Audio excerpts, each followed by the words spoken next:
내 이름은 이주인식이요.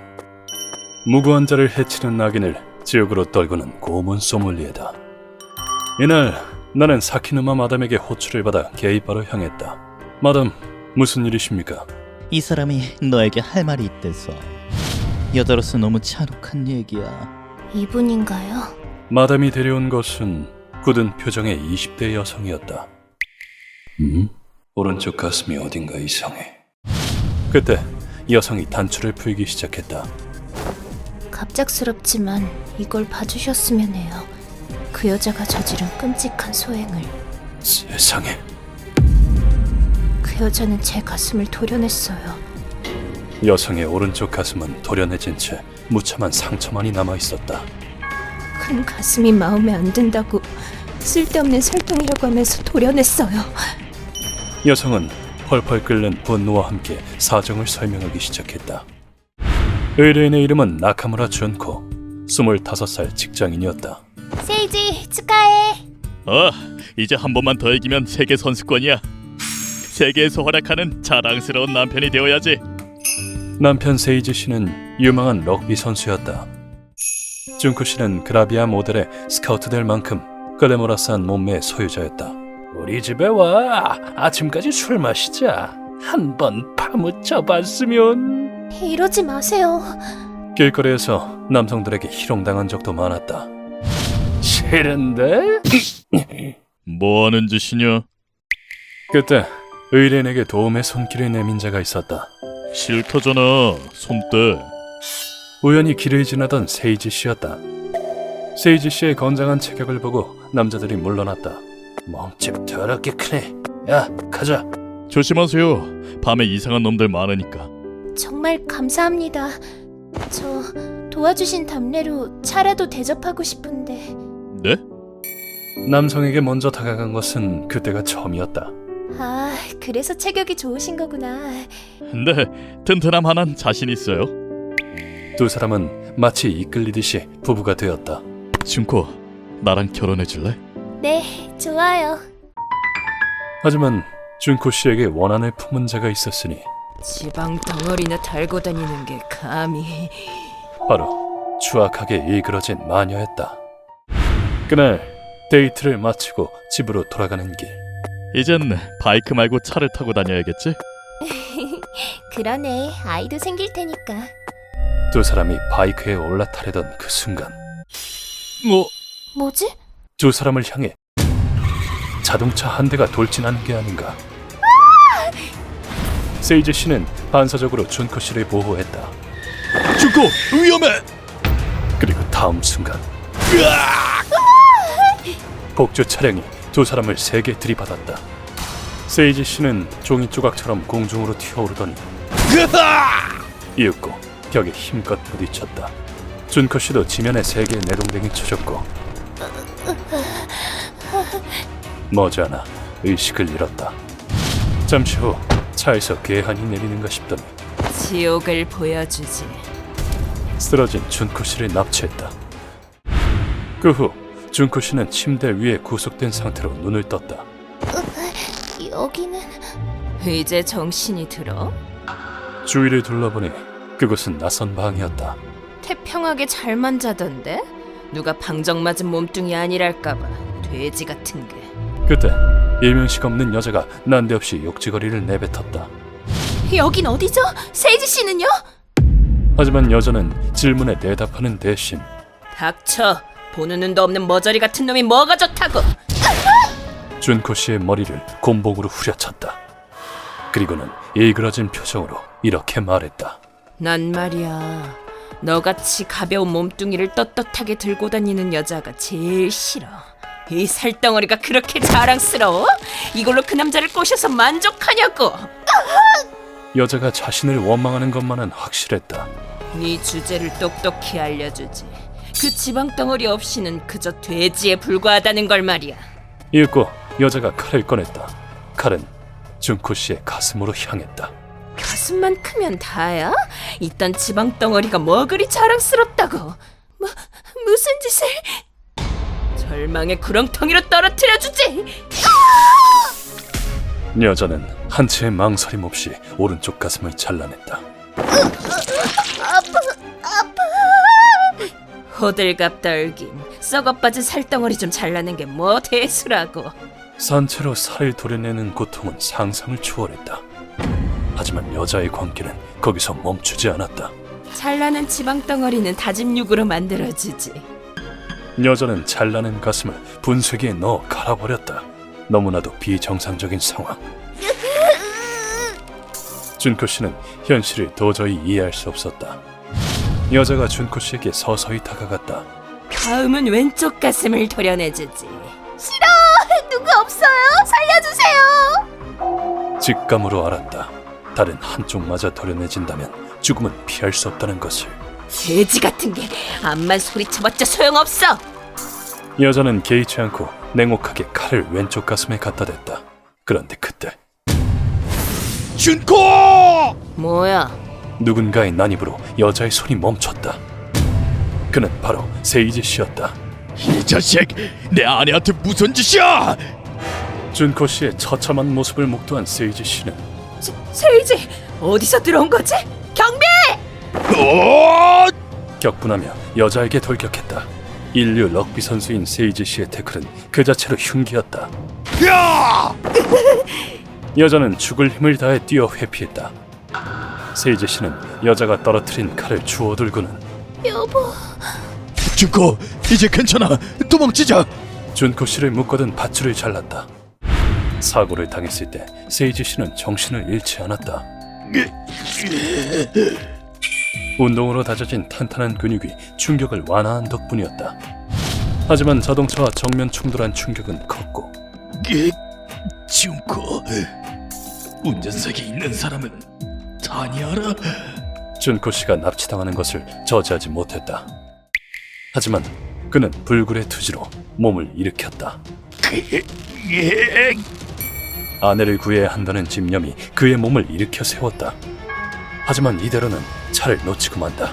제발 움직여라. 세이지 씨는 다친 몸으로 파손된 바이크를 일으켜 세웠다. 그의 집념이 닿은 것일까? 좋았어. 바이크에 시동이 걸렸다. 준코, 꼭 구해줄게. 바이크에 올라탄 세이지 씨는 간신히 차를 추격할 수 있었다. 바이크가 속도를 내지 못한 탓에 한 번은 차를 놓치고 말았지만 아까 그 차다. 그는 산속의 오두막 앞에 주차된 차를 발견했다. 보초를 선 남자들은 핸드폰을 보느라 그를 알아채지 못했다. 내가 이 여자를 약물 중독에 빠뜨렸거든. 좋은데 노예 하나 생긴 거나 다름없잖아. 그는 창문을 통해 오두막 안으로 침입했다. 가자, 준코. 그런데 그때 오두막 안에 두 발의 총성이 울려 퍼졌다. 발사된 두 발의 탄환은 세이지 씨의 복부를 관통했다. 발포한 사람은 밑에 있던 경호원들이었다. 도망치면 귀찮아진단 말이야. 우리도 먹고 살아야 되거든. 죽어줘야겠어. 여자의 목소리를 듣고 달려온 것이다. 하지만 세이지 씨는 어떻게 해서든 준코를 살려야 돼. 굳은 각오를 다졌다. 잠시 후 그는 마지막 힘을 쥐어짜내어 뭐야, 아직도 움직여? 경호원들을 향해 있는 힘껏 돌진했다. 그렇게 두 사람은 경호원을 돌파했다. 도망치자. 이 자식이 거기 안 서! 세이지 씨는 피를 토하며 출구를 향해 뛰었다. 하지만 남자들은 그를 놓치지 않았다. 어딜 도망가? 세이지 씨는 준코 씨를 몸으로 지키며 총알을 받았다. 그럼에도 그의 집념은 꺾이지 않았고 두 사람은 산속 오두막에서 도망치는 데 성공했다. 하지만 세이지 씨의 상처는 심각했다. 여보. 산에서 내려가던 중 그의 몸은 한계에 달했다. 세이지 씨는 피를 토하며 아내에게 마지막 소원을 전했다. 도망쳐, 준코. 놈들이 곧 추격해 올 거야. 살아남아, 뱃속에 아이와 함께. 그랬다. 준코 씨의 뱃속에는 아이가 있었다. 사랑하는 남편은 자신과 아이를 지키고 그녀의 품 안에서 숨을 거두었다. 하지만 멈춰설 수는 없었다. 반드시 도망쳐야 돼. 멈춰서는 것은 세이지 씨의 진심을 저버리는 것이나 다름없었으니까. 하지만 준코 씨 또한 큰 상처를 입고 많은 피를 흘린 뒤였고 결국 산을 다 내려가기도 전에 쓰러지고 말았다. 그런데 때마침 그곳을 지나던 사람이 있었다. 어머 이봐요. 무슨 일이에요? 세상에 상처가... 산에 캠핑을 하러 온 사키누마 마담이었다. 모든 이야기를 마친 뒤 준코 씨가 마룻바닥에 양손을 짚었다. 마담에게 들었어요. 이주인 씨는 대단한 분이시라고. 나카무라 씨, 남편에겐 꿈이 있었어요. 국가대표로서 세계선수권에서 뛰겠다는 꿈이. 제가 아이를 가졌다는 걸 알고 진심으로 기뻐했어요. 그런데 그 여자는 말도 안 되는 이유로 남편을 죽였어요. 부탁이에요. 그 여자를 죽여주세요. 준코 씨가 양손을 내게 내밀었다. 가슴을 도려내진 오른쪽 손은 크게 떨리고 있었다. 이 손을 나는 도저히 뿌리칠 수 없었다. 알겠습니다. 당신의 슬픔과 증오는 제가 책임지고 풀어드리겠습니다. 부탁합니다. 남편의 원수를 갚아주세요. 약자에게 구원의 손길을 내미는 것, 그것이 고문 소믈리의 사명이니까. 나는 곧바로 정보상 고다이를 찾아갔다. 가슴을 도려내는 악인이라면 타니하라 미치오르군. 풍만한 가슴을 가진 여성에게 사리를 붓는 사이코지. 고다이의 말에 따르면 타니하라는 원래 모델이었다고 한다. 저랑 사귀어주세요. 사귀면 뭘 해줄 건데? 수려한 용모 탓에 타니하라에겐 남자가 끊이지 않았다고 한다. 그래서인지 타니하라는 점점 오만해져 갔다. 나에게 헌신하지 않는 남자 따위 필요 없어. 다만 타니하라에겐 한 가지 큰 콤플렉스가 있었으니 왜 이렇게 작은 거야? 그건 바로 납작한 가슴이었다. 그러던 어느 날 어떠한 사건으로 타니하라의 인생이 크게 바뀌었다. 미안, 더는 못 버티겠어. 우리 헤어지자. 뭐? 헤어져? 살면서 처음으로 남자에게 차인 것이다. 원인은 타니하라의 고약한 성격이었지만 뭐야, 내 가슴이 그렇게 맘에 안 들었어? 타니하라는 자신의 가슴이 작기 때문이라고 잘못 받아들였다. 그 후 질투와 광기에 물든 타니하라는 새 여친을 사귀어? 가슴 좀 봐. 징그럽게 커선. 전 남자친구의 애인을 호시탐탐 노렸다. 그리고는 애인을 납치한 뒤 쓸모도 없는 살덩어리 같으니. 가슴을 도려내기 시작했다. 세이지 씨는 타니하라를 찬 남자 중 한 명이었어. 덧붙이자면 가슴을 도려내진 피해자는 총 4명이야. 자기보다 가슴이 작으면 용서해준다는 것 같은데 그 여자보다 작은 사람은 없을걸? 자, 아지트는 여기야. 감사한다. 우리는 곧바로 한굴의 아지트로 향했다. 선생님, 안에서 비명이 들렸어요. 얼른 들어가자. 안으로 들어가자 시체 한가운데 한 남자가 우뚝 서 있었다. 망할 것들, 누구 맘대로 약을 퍼뜨려. 엄청난 팩이다. 뭐하는 놈이지? 잠시 후 남자가 모든 것을 태울 듯한 강렬한 시선으로 이쪽을 돌아보았다. 뭐야? 갑자기 엄청난 놈이 튀어나왔군. 한낱 한구레라고는 믿기지 않을 정도야. 이 남자 보통 내기가 아니다. 다음 순간 이제야 좀 재밌어지겠군. 돌연 남자가 칼을 쥐고 내게 달려들었다. 날 한구레라고 착각하는 모양이군. 순간적으로 나도 품에서 칼을 꺼내들었다. 이윽고 남자는 엄청난 기세로 칼을 연달아 휘둘렀다. 격투기인가? 회전 속도는 제법 훌륭하군. 뭐야, 이 7대3 가르마는 내 공격을 모조리 받아내다니. 평범한 격투가였다면 난도질 당하고도 남았겠지만 내겐 통하지 않는다. 이윽고 남자가 환희에 차서 소리를 질렀다. 대단한다, 아저씨. 칸사이에서 이런 실력자는 본 적이 없어. 다음 순간, 그럼 이것도 막아보시지. 대지를 박차는 소리가 울려 퍼졌다. 진각, 이 남자 설마. 그리고 다음 순간, 날려버려주마, 팔각관! 남자가 칼을 들지 않은 손으로 내 복부에 장타를 날렸다. 나는 몸을 옆으로 돌려 간신히 공격을 피했다. 옷과 살가죽이 찢어졌어. 찢어지지 않게 특수 가공한 옷이다만. 영케 피했군. 그래. 그래도 남자라면 기념으로 가져가라고. 남자가 다시 땅을 박차며 공격을 시도했다. 하지만 내게 같은 수법은 통하지 않는다. 나는 로킥으로 남자의 정강이를 가격했다. 그리고는 라이트 훅을 남자의 앞면에 때려박았다. 최단 거리를 확보하는 무에타이 기술이다. 앞면을 맞은 남자는 멀리 날아갔고 뒤에 있던 물건들이 요란하게 박살났다. 하지만 남자는 곧바로 미소를 지으며 몸을 일으켜 세웠다. 뜬금없는 무에타이 기술이라 아주 재밌군. 아무래도 극도의 전투광인 듯했다. 남자의 이름은 호자키 키페이. 거대 범죄 조직 우라칸의 간부다. 내 구멍을 뚫어주지. 팔극과! 인류 용병이자 중국 공법 팔극권의 고수로 간사이 지역 뒷세계에선 적수가 없다고 일컬어진다. 그때였다. 호작 형님 안 됩니다. 뭐야 흑해서 한창 재밌게 놀고 있는데. 그분은 그 악명 높은 고문 소믈리에라고요. 한고래랑은 무관합니다. 뭐라고? 당신이 그 유명한 어쩐지 7대3 가르마의 턱시도를 입은 한글에는 듣도 보다 못하긴 했다만. 그걸 이제 알아채다니. 내 타깃은 타니하라라는 여자다. 난 약을 퍼뜨린 이 구역 한글을 잡으러 온 것뿐이야. 그 여자는 얼마든지 데려가라고. 암요 그렇고 말고요.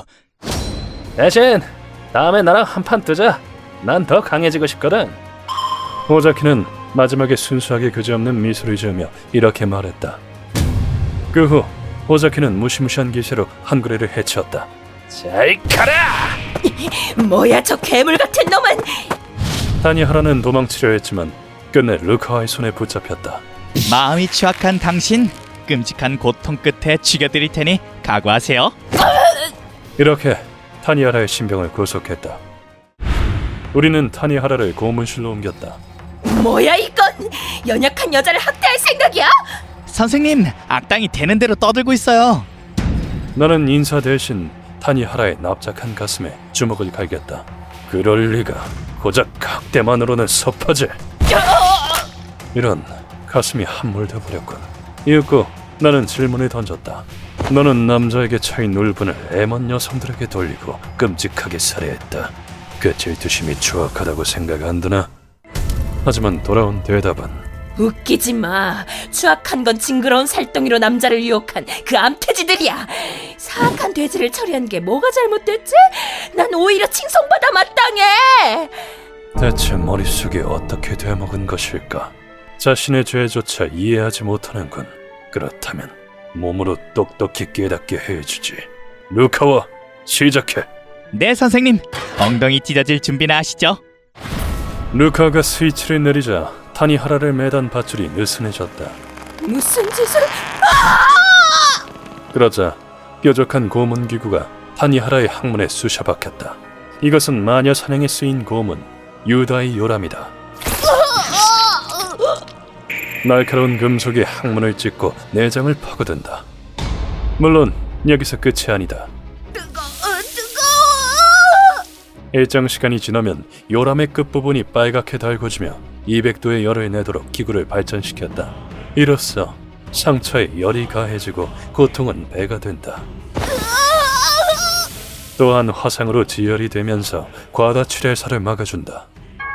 물론 다른 고문도 준비되어 있다. 네 논리에 따르면 쓸모없는 살덩이는 도려내도 상관없겠지? 이어서 나는 철제 갈고리를 들고 기구 위에 올랐다. 이 고문 기구는 피부를 파고들어 찢는 것이 목적이다. 난 너 같은 악당에게 붙은 살덩이가 가장 추악해 보이거든. 도려내줄 테니 영광으로 알도록. 타니하라의 엉덩이와 허벅지 살을 기구로 뜯어냈다. 그 후 타니하라를 요람에서 내리자 루카오가 가차없이 그 작은 가슴을 칼로 도려냈다. 싹 도려내드릴게요. 썩은 젖소의 유방이에요. 이걸 대신 달아드릴게요. 루카오는 썩은 젖소의 유방을 아무렇게나 꿰매기 시작했다. 그렇게 원하던 큰 가슴이 생겼네요. 좋으시겠어요? 상쾌한 미소로 작업을 해내는 모습. 루카도 많이 컸군. 이렇게 해서 완성되었다. 아파. 떼줘, 제발. 살덩어리를 뜯기고 썩은 젖소의 가슴을 단 우스꽝스러운 몰골의 타니하라가 이윽고 강렬한 거부 반응이 일어나 타니하라가 구토하기 시작했다. 우린 그 상태로 며칠간 방치했다. 오, 색이 이상하게 변했어요. 온갖 감염증에 걸려 피부가 변색되었다. 그때 타니하라가 추악한 꼴로 목숨을 구걸하기 시작했다. 죄송합니다. 제가 다 잘못했습니다. 제발 살려주세요. 무슨 소리지? 그 징그러운 가슴으로 날 유혹하려고 했으면서 너같이 추악한 암태지는 마땅히 처분돼야 한다. 엉덩이도 썩은 젖소에 살덩이를 붙여주지. 더 고통에 몸부림칠 수 있도록.